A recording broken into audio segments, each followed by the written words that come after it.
Lalagyan natin itong kapirasong basura. Yan, kita ba tol? Yan, lalagay.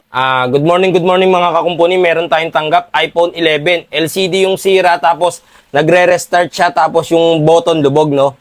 Galing pa kayong ano, sir? Malibay, Pasay. Ayan, Pasay. Ito, gagawin natin to ngayon. Let's go. Ayan, naglologo. Nabasa, no? Yung power button nito, sir, lubog na ililibre na lang natin. Itong nagre-restart kasi, papaliwanag ko na lang kung gusto nyo. Tatanggalin na lang natin yung earpiece.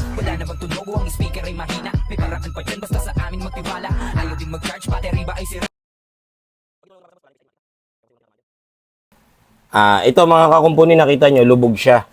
Hindi siya nagkiklik no? Hindi nagkiklik. Ngayon, gagawin natin, lalagyan natin itong kapirasong basura. Yan, kita ba tol? Yan, lalagay natin para umokay. Ito, nilibre lang natin.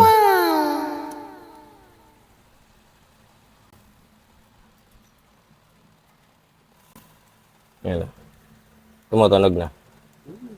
Ayun na, go to. Okay na, no? Libre lang, no? Ayan, ito. Tatanggalin natin yung sensor. Ayun mga kakumpuni, natapos na natin yung unit. Ayan, okay na. Tapos yung power ay napipindot na. One click na. Hindi na siya mahirap, no? Ito, hindi na rin siya nagre-restart. Ibibigay na natin kay Laser. Ayan.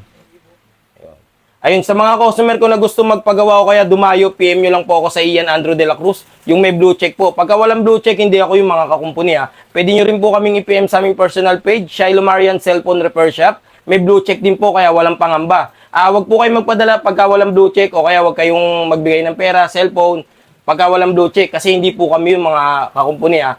Monday to Saturday ang open po namin, 9:30 AM hanggang 6:30 PM. Every Sunday is family day. Kaya wala po kami, sarado po kami. Kaya wag na po kayong pumunta para hindi sayang yung oras pamasahe at pagod nyo. Yun lang po. Maraming salamat. God bless.